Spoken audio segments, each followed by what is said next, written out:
seorang Arief Puyono jangan coba-coba menggoda inner circle kekuasaan Presiden Jokowi untuk menggoyang pasal tentang pembatasan masa jabatan tersebut. Memang juru bicara Presiden Jokowi mengatakan Jokowi tegak lurus dengan konstitusi, tapi jangan lupa konstitusi yang harus ditegak luruskan itu adalah konstitusi yang existing yang berlaku hari ini. Jadi jangan sampai kemudian godaan-godaan Arief Puyono ini tiba-tiba mengilhami orang-orang di seputar kekuasaan Jokowi untuk mengubah konstitusi dan membiarkan Jokowi menjabat untuk ketiga kalinya. Karena kalau Pak Jokowi maju untuk jabatan periode ketiga kali, ya sangat mungkin dia akan menang. Jadi kita jangan terlalu juga berpikir bahwa pemimpin itu tidak bisa dilahirkan lagi, tidak bisa diciptakan lagi, tidak bisa diregenerasikan lagi, seolah-olah hanya incumbent inilah yang bisa menyelamatkan Indonesia dari keterpurukan. Padahal justru Presiden Jokowi sendiri yang merupakan bagian dari keterpurukan.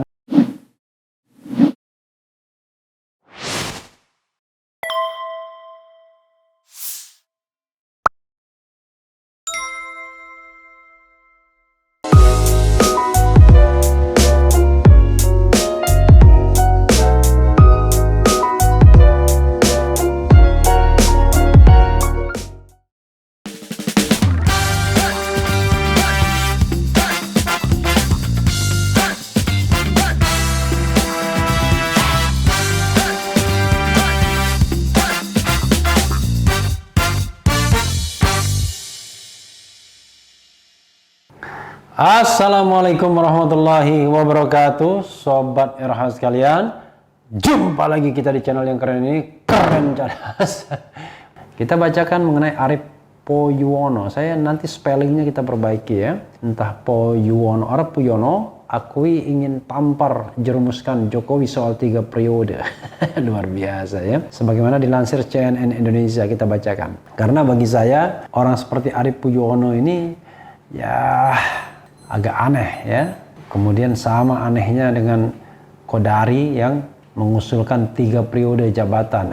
Tapi periode 3 periodenya adalah Jokowi berpasangan dengan Prabowo yang dianggapnya sebagai jalan keluar bagi persoalan bangsa. Saya sukar untuk menerima argumentasinya, tapi oke, karena beliau adalah orang yang sangat kuat dalam berargumentasi ya, sangat percaya diri ya. Politikus Partai Gerindra Arief Puyono mengaku dirinya ingin menampar dan menjerumuskan Jokowi sekaligus mencari muka terkait wacana 3 periode masa jabatan presiden. Sebelumnya Jokowi pada Desember 2019 lalu memang menyatakan bahwa jika ada yang mengusulkan masa jabatan presiden diperpanjang saat ini, maka ada 3 motif. Motif tersebut yakni ingin menampar mukanya, ingin mencari muka, atau ingin menjerumuskannya. Kalau yang ada usulkan itu 3 periode, ada 3 motif menurut saya: ingin menampar muka saya, ingin cari muka, atau ingin menjerumuskan, kata Jokowi seperti dilansir sejumlah media saat itu. Puyono mengatakan ia memang ingin menampar Jokowi agar mantan wali kota Solo itu sadar bahwa ia pemimpin yang sangat diinginkan masyarakat. Kenapa saya mau menampar agar dia sadar bahwa dia adalah seorang pemimpin yang sangat diinginkan oleh masyarakat Indonesia untuk menyelamatkan Indonesia saat COVID-19, kata Puyono dalam diskusi polemik yang digelar secara daring Sabtu 20 Maret. Karena saya juga hadir ya, ini diskusinya Trijaya FM. Puyono memuji Jokowi sebagai pemimpin yang belum bisa dibandingkan dengan orang lain di Indonesia dalam hal pengelolaan pemerintahan saat ini. Ia juga mengaku ingin menjerumuskan Jokowi terkait wacana 3 periode masa jabatan presiden. Namun menjerumuskan di sini dalam upaya menyelamatkan Indonesia. Kemudian kenapa saya ingin menjerumuskan seorang Jokowi? Karena untuk menyelamatkan Indonesia imbuhnya. Sementara untuk mencari muka, Puyono mengaku dirinya ingin mencari muka sebagai rakyat, bahwa saya menunjukkan muka saya ke Jokowi, bahwa Pak Jokowi harus menyelamatkan negeri ini, kata dia. Sebelumnya isu 3 periode kembali mencuat setelah mantan Ketua MPR Amin Rais menyebut soal kemungkinan jabatan presiden menjadi 3 periode. Namun Jokowi menegaskan dirinya sama sekali tak berminat kembali menjabat di 2024 mendatang. Apalagi kata dia dalam Undang-Undang Dasar 1945 juga diatur soal masa jabatan presiden selama 2 periode yang tentunya harus dipatuhi sebagai konstitusi negara. Janganlah membuat kegaduhan baru, kita saat ini tengah fokus pada penanganan pandemi, kata Jokowi. Ya, tapi Sobat Era sekalian, bisa jadi perubahan itu tidak terjadi pada tahun 2021, tidak terjadi pada tahun 2002, tapi menjelang 2023, kan bisa jadi. Tetapi kalau saya mengatakan begini, ya, sepanjang ada kemungkinan dua hal, bisa mengubah konstitusi dan bisa menang lagi, kita tidak akan ada orang yang mau melewatkan jabatan sebagai orang nomor satu di Republik ini untuk periode yang ketiga, keempat, kelima, keenam, ketujuh, dan lain sebagainya, sebagaimana pernah dialami oleh pemimpin bangsa ini, baik itu Bung Karno maupun Soeharto. Karena itulah harus tegas soal masa jabatan ini sebagai hal yang tidak perlu lagi dinegosiasikan. Karena kalau kita membuka, menjadikan ini kendor, maka bukan tidak mungkin akan ada godaan kekuasaan. Karena begini saudara sekalian, kekuasaan itu nikmat. Seorang yang pernah berkuasa, itu ingin berkuasa selama-lamanya, apalagi menjadi seorang presiden. Saya ingat misalnya beberapa rekan di Mahkamah Konstitusi, ternyata tidak cukup dengan satu masa jabatan 5 tahun. Mereka termasuk bagian yang mempelopori masa jabatan itu menjadi 15 tahun. Coba bayangkan. 15 tahun itu adalah 3 periode jabatan presiden. Memang ada klausul kalau sudah 70 tahun itu tidak bisa menjabat sampai maksimal 15 tahun. Tapi jangan lupa, mayoritas hakim di Mahkamah Konstitusi itu bisa menjabat 15 tahun. Karena di antara mereka bahkan banyak ada yang belum mencapai 55 tahun. Jadi sobat era sekalian, tidak pernah ada ya rasa bosan untuk menjabat dalam pemerintahan. Bahkan bila perlu sampai ajal memanggil pun tetap mendapatkan jabatan, apalagi jabatan yang sangat empuk sebagai orang pertama. Karena itu menurut saya, seorang Arief Puyono jangan coba-coba menggoda inner circle kekuasaan Presiden Jokowi untuk menggoyang pasal tentang pembatasan masa jabatan tersebut. Memang juru bicara Presiden Jokowi mengatakan Jokowi tegak lurus dengan konstitusi. Tapi jangan lupa, konstitusi yang harus ditegak luruskan itu adalah konstitusi yang existing, yang berlaku hari ini. Kalau pasal 7 mengenai masa jabatan presiden 2 kali tersebut diubah, ya dia akan bicara tegak lurus juga. Yaitu dia juga patuh, kan nggak mungkin dia menolak. Makanya saya katakan, soal 3 periode ini adalah soal subjektif dan objektif. Hal objektif adalah apakah undang-undang dasarnya akan berubah atau tidak. Tapi, kalaupun undang-undang dasarnya berubah, subjektivitas Jokowi bisa mengatakan begini, saya tidak akan mau dicalonkan untuk periode ketiga, kendati konstitusi berubah. Nah, dia tidak mungkin mengeluarkan statement seperti itu, ya kan? Karena sekali lagi kekuasaan itu nikmat. Kepada Karni Ilyas, saya contohkan misalnya di Karni Ilyas Club ya, saya contohkan bagaimana kekuasaan yang berputar di orang nomor 1 itu ingin mempertahankan primus inter pares untuk jabatan itu terus menerus. Termasuk di zaman Orde Lama Bung Karno, di mana Bung Karno ditahbiskan sebagai presiden seumur hidup. Lalu Presiden Jokowi dielus berkali-kali, bahkan oleh partai yang tidak ada kaitannya dengan Pak Harto, karena Pak Harto adalah Ketua Dewan Pembina Golkar. Bayangkan, Ketua Dewan Pembina Golkar tapi dicalonkan oleh P3 dan PDI dalam mekanisme calon tunggal. Seolah-olah tidak ada. Saya ingat waktu itu Sekjen PDI waktu itu ya, Niko Daryanto mengatakan, kami berbahagia, jago yang kami elus ternyata bersedia dicalonkan sebagai presiden. Lah, pada waktu itu orang tahu semua bahwa tidak mungkin tidak mencalonkan kecuali Pak Harto. Ya, jadi hanya Pak Harto saja yang bisa dicalonkan sebagai presiden. Makanya pada waktu itu ada joke yang mengatakan bahwa calon presiden itu syaratnya adalah pernah punya pengalaman sebagai presiden. Nah, karena itu hanya Bung Karno, tapi Bung Karno telah meninggal dunia. Hanya presiden darurat misalnya ya, hanya Mr. Asad, tapi mereka sudah tidak ada lagi ya. Karena itu hanya Pak Harto yang bisa menjadi presiden sampai akhirnya mundur pada tanggal 21 Mei 1998 karena gelombang reformasi. Jadi jangan sampai kemudian godaan-godaan Arief Puyono ini tiba-tiba mengilhami orang-orang di seputar kekuasaan Jokowi untuk mengubah konstitusi dan membiarkan Jokowi menjabat untuk ketiga kalinya. Karena kalau Pak Jokowi maju untuk jabatan periode ketiga kali, ya sangat mungkin dia akan menang dengan syarat bahwa tetap dipertahankan presidensial threshold misalnya. Tapi kalau misalnya dibuka keran politik di mana calon-calon pemimpin alternatif bisa maju, itu adalah pekerjaan yang tidak ringan. Tapi kalau head to head kembali, semua partai diborong, hanya menyisakan satu calon penantang, ya sangat mungkin. Karena modal untuk menangnya menjadi 50%. Dan dengan menjadi incumbent, peluang itu bertambah besar. Karena menguasai state apparatus, menguasai state financial resources, menguasai semua hal sebagai primus inter pares atau Presiden Republik Indonesia. Jadi Sobat RH sekalian, saya sudah pernah mengatakan berkali-kali. Saya malah mengatakan mungkin 1 periode saja, 7 tahun misalnya, setelah itu tidak bisa dipilih kembali. Atau bisa 2, 3, 4, 5 periode terserah, tetapi harus diselingi, tidak boleh berturut-turut. Nah kalau begitu maka tidak akan ada incumbent atau petahana yang menjadi calon yang punya potensi menyalahgunakan jabatan dan mereka hanya akan konsentrasi pada masa jabatan yang 5 tahun itu. Arief Puyono juga mengatakan tidak ada orang yang lebih baik dari Presiden Jokowi. Iya kalau mereka membandingkan antara presiden yang bukan presiden ya memang karena yang berpengalaman sebagai presiden itu cuma SBY yang bisa paripurna 10 tahun, ya kan? Jadi head to head Jokowi dengan SBY, tapi jangan lupa SBY ada belongs to the past, ya. Bagian dari masa lalu sudah lewat, sementara ini adalah current. Tapi kalau kita lihat modal awal sebelum menjadi presiden, wah banyak yang jauh lebih hebat daripada Jokowi. Jokowi sebelum menjadi presiden menjadi wali kota Solo, menjadi gubernur DKI.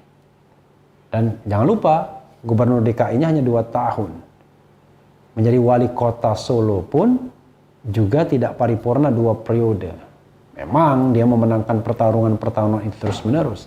Tapi jangan salah, Ganjar Pranowo sudah 2 periode menjadi gubernur Jawa Tengah. Dan dua periode juga menjadi anggota DPR sebelum akhirnya di tengah jalan menjadi gubernur. Artinya modal politiknya jauh lebih baik, lebih hebat dibandingkan Jokowi sekalipun. Anies Baswedan juga begitu, sudah menjadi gubernur DKI. Ridwan Kamil juga begitu, ya. Jadi banyak orang yang jauh lebih hebat dari Jokowi saat dalam kondisi ingin menjadi presiden. Bahkan dari pengalaman, tingkat pendidikan dan lain sebagainya. Jadi kita jangan terlalu juga berpikir bahwa pemimpin itu tidak bisa dilahirkan lagi, tidak bisa diciptakan lagi, tidak bisa diregenerasikan lagi, seolah-olah hanya incumbent inilah yang bisa menyelamatkan Indonesia dari keterpurukan. Padahal justru Presiden Jokowi sendiri yang merupakan bagian dari keterpurukan. Kalau kita melihat utang sampai 6.000 triliun misalnya. Ya, COVID-19 memang derita kita semua, tapi jangan lupa kebijakan-kebijakan politik, ekonomi, hukum, katakanlah 7 tahun terakhir ini, atau 6 tahun terakhir ini lebih, adalah kebijakan Presiden Jokowi. Hitam putih Indonesia 6 tahun terakhir ini adalah Presiden Jokowi. Nah, marilah kita timbang plus dan minusnya secara objektif. Apakah menuju tren yang baik ataukah menuju tren yang buruk? Kalau pemberantasan korupsi saya katakan menuju tren yang buruk. Kenapa begitu? Karena indeks persepsi korupsi kita turun angkanya. Dan ini baru terjadi pada era reformasi. Dari 40 menjadi 37 atau 38. Jadi turun 2 poin. Itu sebuah pertanda bahwa pemberantasan korupsi tidak berhasil. Politik is okay. Ada konsolidasi politik, tapi jangan lupa indeks demokrasi kita menurun. Indeks kebebasan kita juga menurun. Ada yang mengatakan bahkan ini adalah constitutional dictatorship dan lain sebagainya. Ekonomi, marilah berdebat di antara para pakar ekonomi, apakah ekonomi Indonesia baik-baik saja dalam 6 tahun pemerintahan Presiden Jokowi. Jadi kalau kita melihat dan menimbang secara objektif, maka kita akan menemukan jawaban apakah sesungguhnya kita perlu untuk memberikan privilege kepada kepemimpinan Presiden Jokowi untuk dipilih lagi dengan mengubah konstitusi, ataukah barangkali Jokowi kita mintakan untuk mempersiapkan sebuah landasan yang lebih kokoh bagi pemerintahan ke depan, agar pemerintahan ke depan jauh lebih bagus take off-nya ketimbang pemerintahan yang dipimpin oleh Presiden Jokowi. Dan itu menjadi sunatullah, saudara-saudara sekalian, sobat era sekalian, agar presiden yang datang belakangan itu harus lebih baik dibandingkan presiden sebelumnya. Jadi kalau Presiden SBY dianggap tidak lebih baik daripada Jokowi, ya itu harusnya sunatullah. Jokowi harus lebih baik daripada SBY. Dan pemimpin setelah Jokowi harus lebih baik. Tidak boleh regresif mundur, karena cita-cita kemerdekaan kita adalah janji untuk mencerdaskan, mensejahterakan, melindungi, dan itu belum kita capai dengan sebaik-baiknya. Apakah perasaan kita sudah terlindungi? Apakah kita sudah sejahtera? Sebagian orang iya, tapi sebagian besar barangkali belum. Apakah orang sudah cerdas? Jangan lupa, indeks pembangunan manusia kita tertinggal dibandingkan negara-negara yang dulu kalah dengan kita, Malaysia seperti misalnya. Jadi sobat era sekalian, mudah-mudahan isu tentang 3 periode ini tidak digoreng terus, tidak digelindingkan oleh mereka-mereka yang tidak melihat bahwa justru pembatasan masa jabatan itulah yang merupakan mahkota dari reformasi yang terjadi pada tahun 1998. Kendati konstitusi belum berubah, ada TAP MPR yang membatasi masa jabatan dan diformalisasikan ke dalam perubahan pasal 7 Undang-Undang Dasar 1945 yang mengatakan bahwa kurang lebih presiden dan wakil presiden dipilih untuk masa jabatan 5 tahun dan sesudahnya dapat dipilih kembali hanya untuk 1 kali masa jabatan. Saya sampai bercanda ketika Kodari menyorongkan nama Jokowi Prabowo. Saya bilang bisa tidak mengubah konstitusi, Prabowo berpasangan dengan Jokowi, tapi akan menjadi lelucon yang luar biasa ya. Tiba-tiba presiden 2 periode menjadi wakil presiden rivalnya 2 kali juga. Sobat era sekalian, mudah-mudahan Presiden Jokowi tetap pada komitmennya, tidak maju lagi. Bahkan dia menjadi bagian dari pemerintahan yang mau membuka keran kepemimpinan ini, yang sepertinya mau dia tutup lagi dengan penerapan presidensial threshold. Saya berharap pada tahun 2022 atau 2023 ada upaya untuk membuka keran itu sehingga pemimpin-pemimpin bangsa yang layak itu bisa bertanding dalam pentas pemilihan presiden dan wakil presiden secara langsung kita, dan jauh lebih berkualitas dibandingkan pemilihan presiden sebelumnya, termasuk pemilihan presiden ketika Presiden Jokowi terpilih dengan head to head melawan Prabowo Subianto. Sahabat era sekalian, yang penting tetap di channel ini, karena di channel ini Anda akan dirayu, ditipu, dibaperin, dicecar, diuber pula di jalur khusus. Karena channel ini adalah channel yang mengancam, memeras, dan membenci. Jangan lupa subscribe, like, comment, and share. Ciao.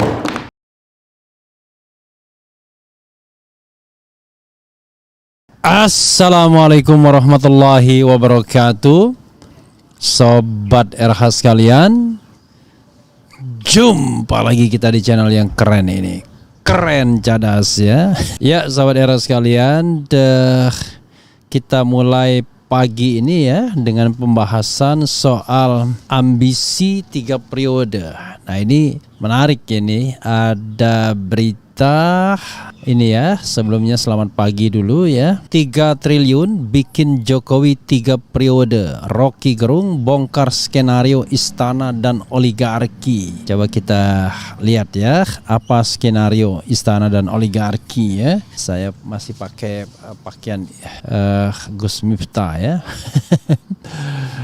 Oke, Saryawan sudah mau sembuh tapi belum sembuh ya. Coba kita bacakan.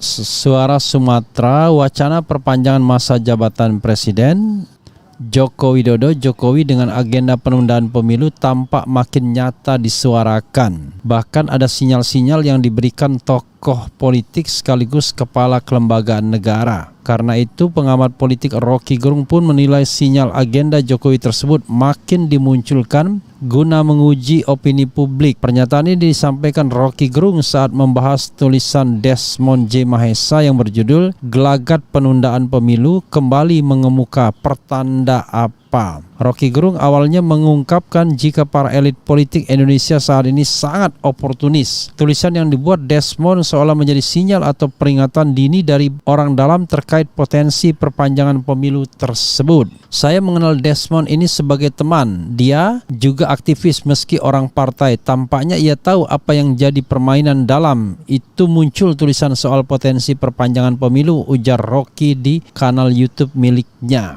Rocky berusaha meyakini tulisan yang dibuat Desmond ialah peringatan dari orang dalam yang juga bisa diartikan sebagai kekhawatiran Partai Gerindra jika Prabowo juga dihadang dengan agenda tersebut. Menyebutkan ada 5 skenario sekaligus dampak buruk yang ditimbulkan jika perpanjangan pemilu. Salah satunya rakyat bisa anarkistis, muncul pemerintahan diktator. Tampaknya Desmond sejak awal mengingatkan ada upaya memperpanjang masa jabatan atau menunda pemilu, beber Rocky Gerung. Mungkin Pak Prabowo juga cemas walau Erick Thohir dan Muhaimin sudah pasang badan bersiap menjadi wakilnya. Tulisan Desmond ini semacam pretest untuk dibaca Prabowo atau mungkin menggambarkan kekhawatiran Prabowo, sambung dia. Rocky Gerung pun mengungkapkan jika sangat mudah Jokowi untuk memperpanjang masa jabatan menjadi 3 periode. Saya menduga Desmond tahu apa yang akan terjadi. Tukar tambah dari istana dan oligarki dan tawar-menawar dengan oligarki, kasak-kusuk itu dibawa ke publik sehingga jadi orkestra, ujarnya. Yang berlangsung saat ini yakni upaya membaca opini publik, sambung Rocky. Rocky pun menjabarkan sangat mudah oligarki dan istana membuat amandemen atau perubahan undang-undang. Dengan dana 3-4 triliun saja, perpanjangan masa jabatan Jokowi bisa mendapatkan angin segar, mendapatkan amin besar lembaga legislatif, ya. Rocky membongkar hitung-hitungan skenario istana dan oligarki. Untuk amandemen DPR setidaknya sepertiga anggota mengusulkan sidang. Lalu sidang harus dihadiri 2/3 anggota. Keputusan amandemen harus disetujui 50% plus 1, ujarnya. Anggota DPR 700-an, lalu harus setuju amandemen butuh sekitar 350 hingga 400 anggota. Jika satu suara anggota dinilai 1 miliar, maka dikalikan. Jika dikalikan 10 juga tetap sekitar 4 triliun. Sehingga cukup dengan 3 triliun Jokowi bisa menunda pemilu 2024, beber Rocky Gerung. Apalagi dengan kondisi saat ini, Rocky makin menduga kehidupan masyarakat yang sulit sekaligus anggota DPR juga sama. Maka potensi bertindakan yang tidak terpuji akan bisa terjadi. Meski demikian, Rocky Gerung membuka peluang skenario lain yang mungkin dijalankan istana dan oligarki guna memperpanjang masa jabatan Presiden Jokowi. Ya, sobat era sekalian, ya, itu tadi dari Rocky Gerung, ya. Jadi yaitu 3-4 miliar. Perhitungannya adalah 50% plus 1 harus setuju amandemen konstitusi. Kalau anggota DPR 700-an, ya kira-kira 300-400 orang. Kalau misalnya 300 atau 400 orang itu diberikan masing-masing 10 M, ya 10 ember, ya kira-kira 4 miliar saja, 4 triliun saja sudah cukup. Dan mereka mendapatkan 2 keuntungan sekaligus, dapat cuan dan juga dapat perpanjangan masa jabatan. Jadi gimana tidak enak sambil menyelam minum air, ya. Jadi ini hal yang luar biasa tentunya sobat era sekalian. Oke, 1, hitung-hitungannya gampang untuk memperpanjang menjadi 3 periode. Yang kedua adalah sebenarnya mudah sekali menyetop soal 3 periode ini. Jokowi tinggal mengeluarkan statement stop pembicaraan 3 periode. Saya mau taat pada konstitusi yang berlaku hari ini yang merupakan kesepakatan reformasi kita, yaitu pembatasan masa jabatan 2 periode. Berhenti bicara 3 periode. Bagi saya harus memegang konstitusi karena itulah sumpah jabatan saya. Kan begitu mestinya. Karena kalau ada perubahan itu tersebut harusnya tidak berlaku bagi pemerintah yang sekarang menjabat. Karena dia didasarkan kontrak pada konstitusi sebelumnya. Tapi kita tidak kunjung ada statement dari Presiden Jokowi. Bahkan Presiden Jokowi mengatakan itu aspirasi rakyat, demokratis.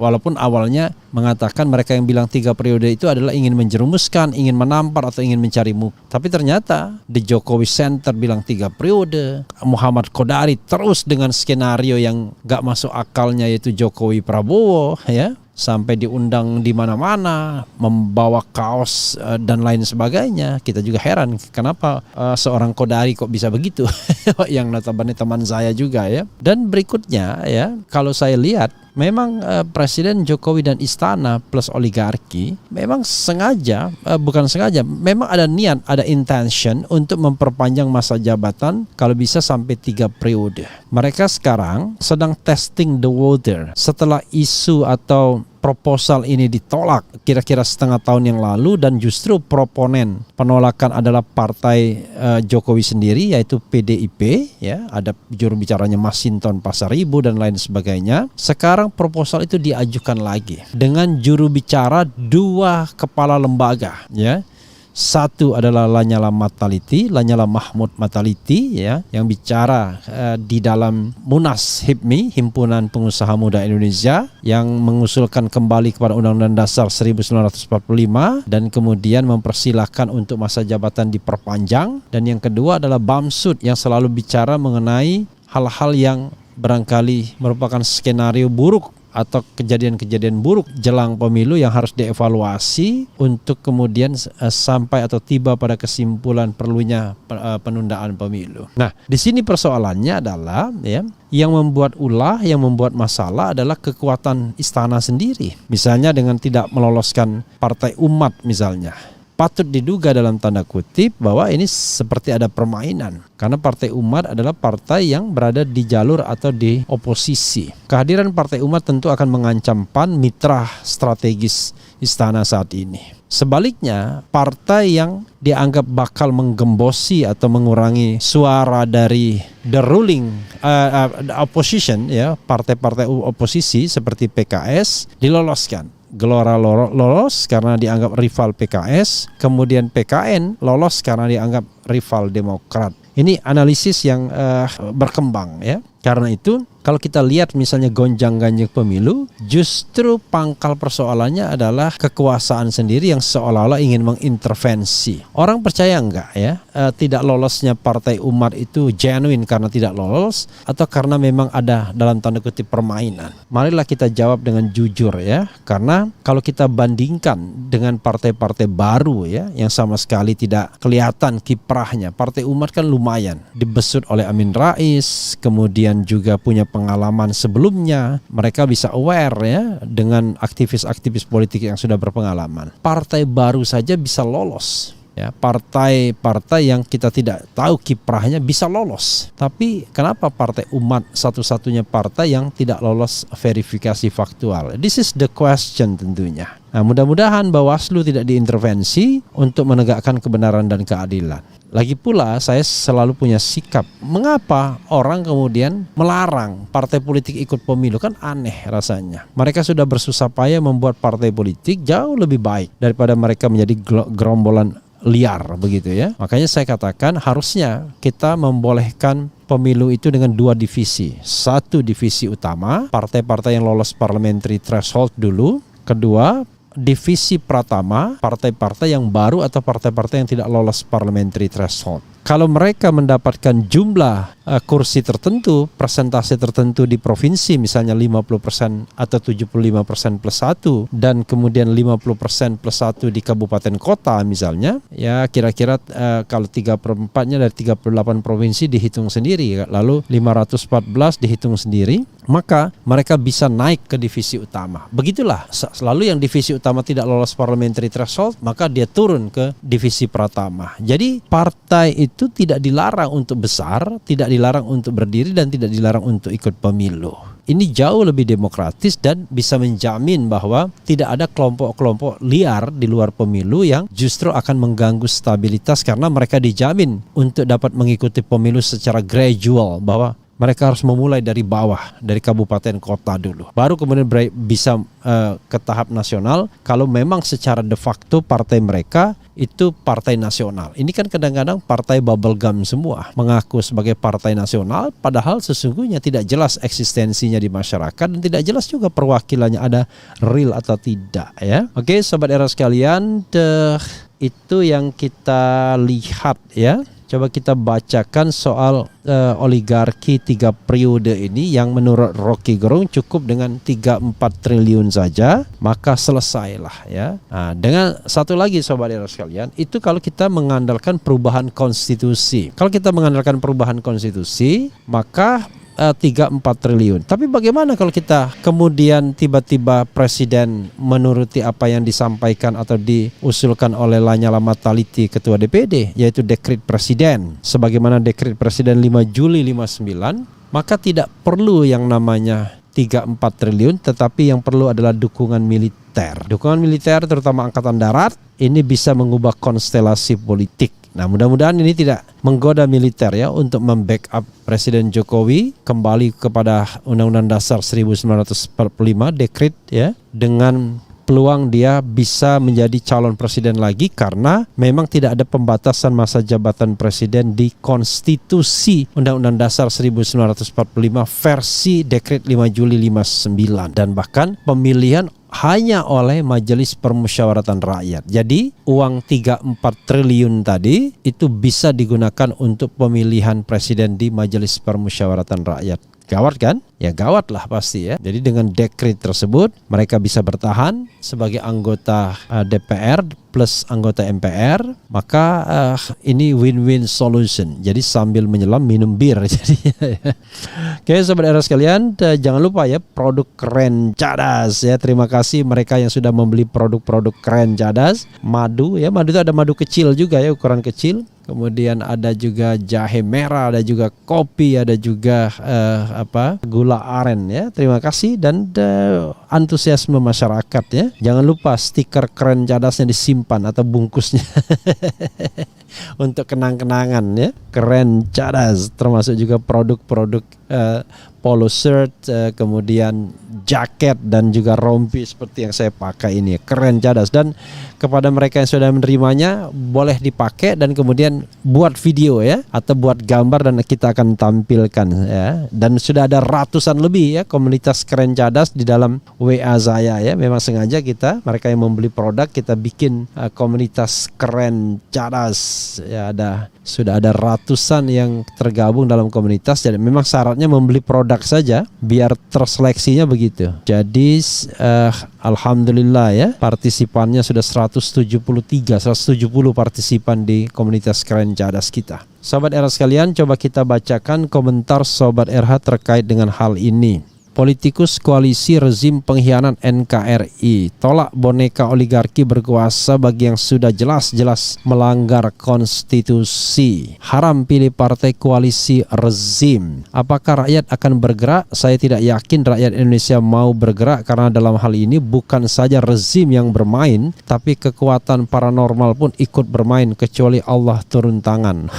Pogi maksudnya. Rakyat harus bergerak. Sudahlah Refli, nggak usah dibahas apa kurangnya isu yang lebih penting. Mahasiswa pasti demo lah. Gini-gini nggak usah dibahas lagi. Is it? Apakah memang iya? Kalau seorang Rocky Gerung saja membahasnya, maka ini hal yang penting tentunya. Justru kita bahas untuk kemudian agar masyarakat sadar kalau gerakan ini terjadi ya, maka kemudian kita sudah antisipasi sebelumnya. Kalau kita tidak pernah bahas, tiba-tiba jadi bagaimana? Tidak ada persiapan apa-apa. Nah, dengan membahas ini kita sudah melakukan atau menyatakan penolakan itu ya. Jadi membahas itu sekaligus menyatakan penolakan. Kemudian kalau saya lihat sulit bagi Jokowi untuk 3 periode, cuman ini untuk nutupi RKUHP aja. Begitu ya. Karena informasi yang saya terima ya sebenarnya niat untuk 3 periode, perpanjangan masa jabatan, kemudian penundaan pemilu itu adalah niat yang serius, bukan tidak serius ya. Niat yang sebenarnya memang bagaimana caranya rezim ini tetap berkuasa. Ya saya kira tidak tahu alasannya apa, tapi saya pernah menyebutkan 4 alasan ya ketika Jokowi tidak lagi berkuasa. Maka 1, dia potensi diseret dengan masalah KKN. Kemudian kedua, ya terutama misalnya bisnis keluarga sebagaimana yang disampaikan oleh Rizal Ramli, bisa diseret dengan kasus hak asasi manusia, misalnya pembiaran dalam kasus KM50. Tiga, kemudian dia akan mengkhawatirkan bagaimana dinasti politik yang dia bangun. Dan yang keempat adalah proyek-proyek infrastruktur yang sudah dia inisiasi dan barangkali ada keterlibatan di dalamnya yang sangat dalam, sehingga Presiden dan Istana perlu memastikan bahwa proyek tersebut tetap di tangan mereka kontrolnya. Seperti misalnya, ya tentu proyek IKN misalnya, termasuk juga kereta cepat Jakarta-Bandung. Jadi sobat era sekalian, saya tidak melihat bahwa 3 periode ini isu yang ecek-ecek, tapi ini isu yang serius, dan jangan sampai kemudian nanti kita tidak bisa mengantisipasi ketika hal ini betul-betul terjadi ya. Kemudian lagi ya, Prancis masuk final. Ya, selamat ya. Ini menjadi final yang ideal antara Prancis dan Argentina. Dari sisi permainan, Prancis kelihatannya lebih diunggulkan, tetapi barangkali FIFA berkepentingan Messi mendapatkan gelar juara dunia untuk melengkapi kedikjayaannya ya, sebagai orang yang 7 kali mendapatkan Ballon d'Or, pemain terbaik dunia. Dan kalau menang Piala Dunia, Messi akan menjadi atau mendapatkan Ballon d'Or yang ke-8-nya untuk tahun 2022 ini kayaknya. Pak Refli, apakah penentuan partai peserta pemilu bisa dianggap menyalahi konstitusi karena pembatasan pasal 27 ayat 1? Harusnya setiap organisasi berhak ikut pemilihan dan tidak ada yang berhak membatasi. Ya, saya lihat ya, cara hakim konstitusi ya untuk mempertahankan roh dari demokrasi itu tidak kuat. Harusnya tidak boleh ada larangan terhadap partai politik untuk mengikuti pemilu. Dan tidak boleh ada larangan yang sifatnya administratif. Tapi bagaimana caranya agar mereka tidak liar? Iya, tidak liar karena mereka harus mendapatkan status badan hukum. Jadi kalau mereka belum mendapatkan status badan hukum, tentu tidak boleh ikut pemilu. Dan kita tahu untuk mendapatkan status badan hukum kan tidak mudah. Persyaratannya berat. Karena itu harusnya satu step itu saja. Sepanjang dia mendapatkan status badan hukum, maka partai politik tersebut itu akan boleh ikut pemilu. Dan status badan hukum itu juga harus diupdate setiap saat ya, untuk melihat apakah kepengurusannya tetap lengkap atau tidak. Misalnya update status badan hukum itu setiap 2,5 tahun sekali misalnya, tapi di luar musim pemilu. Jadi kalau seandainya misalnya mereka kepengurusannya itu tidak lengkap lagi, maka status badan hukumnya bisa ditangguhkan, kan kira-kira begitu. Tapi bukan dicabut, ditangguhkan untuk dilengkapi misalnya. Tetapi tadi di luar pemilu, sehingga tidak mengganggu proses pemilu. Harusnya ketika pemilu, semua partai yang memperoleh badan hukum dan tetap mempertahankan badan hukumnya, tidak ditangguhkan badan hukumnya, itu berhak ikut pemilu. Maka kita akan menghormati yang namanya demokrasi. Jadi cara kita berdemokrasi agak, ya sebenarnya banyak sekali pasal-pasal yang anti demokrasi. Salah satunya adalah pasal tentang verifikasi partai politik peserta pemilihan umum ya. Apa istimewanya seorang Jokowi hingga ngotot ingin 3 periode dengan kepemimpinan morat-marit seperti sekarang? Yang pro tidak akan merasa, tapi yang kontra sangat menderita. Ya itulah susahnya ya, karena masing-masing memiliki subjektivitas. Mereka yang sudah menikmati kekuasaan hari ini, yang pro kekuasaan hari ini, which is segelintir orang saja mungkin, tiba-tiba selalu ingin mengatakan 3 periode. Ada yang bilang bertaruh nyawa katanya untuk 3 periode. Tingkat kepuasan masyarakat dijadikan barometer. Padahal tingkat kepuasan itu juga fluktuatif, naik dan turun. Dan jangan lupa hanya 70%. Tapi tidak bisa juga dijadikan indikator. Kalaupun misalnya yang puas 99%, tapi berdasarkan konstitusi harus ada pembatasan jabatan, maka harusnya presiden tidak perlu mewacanakan 3 periode. Atau lagi pembantu-pembantunya atau ketua-ketua lembaga negara seperti Bambang Susatyo atau Lanyala Mataliti ya. Hati-hati orang yang selalu teriak NKRI, mereka pemecah belah. Kemudian janji-janji Mukini yang dulu pernah diucapkan dalam Pilpres 2019 sangat berbalik arah dan membuat rakyat menderita. Yang dibilang ekonomi meroket ternyata nyungsep ya. Jadi sahabat era sekalian, kalau kita mau objektif, ya nilailah pemerintahan Presiden Jokowi secara objektif sebaik-baiknya. Tapi sekali lagi, 3 periode itu haram hukumnya dengan konstitusi sekarang dan dengan sejarah reformasi kita yang memang mahkotanya adalah membatasi berapa kali seorang bisa menjabat sebagai presiden. 10 tahun itu sudah lebih hebat daripada presiden Amerika Serikat yang hanya maksimal 8 tahun saja. Jadi sahabat era sekalian ya, di Amerika Serikat pemilihan presiden setiap 4 tahun. Kita setiap 5 tahun dan 2 periode. Mereka juga 2 periode. Jadi kita jauh lebih lama, lebih powerful. Karena itu enough is enough ya. Mudah-mudahan bahasan-bahasan kita ini diingat oleh Presiden Jokowi untuk lagi tidak go forward 3 periode, walaupun saya tahu ya panggung belakangnya yang ya sepertinya susah juga untuk diomongkan karena cuma gosip-gosip, tapi saya mempercayai gosip itu karena dari sumber-sumber yang juga dekat dengan kalangan istana, bahwa soal 3 periode ini bukan soal yang main-main, memang soal yang serius, soal yang memang dipersiapkan sesungguhnya dan memang ditesting the water kan, dan sejauh ini memang mengalami penolakan dari masyarakat walaupun ada mobilisasi opini yang mengatakan presiden berhasil, presiden puas masyarakat terhadap presiden, dan kemudian ada legitimasi untuk 3 periode dan juga ada jubir-jubirnya mulai dari ketua-ketua lembaga negara sampai menteri-menteri Jokowi yang tentu menikmati jabatan karena diangkat sebagai pejabat tinggi pada era pemerintahan sekarang ini, sembari terus berdagang mungkin ya. Itu saja sobat era sekalian. Wassalamualaikum warahmatullahi wabarakatuh. Ciao.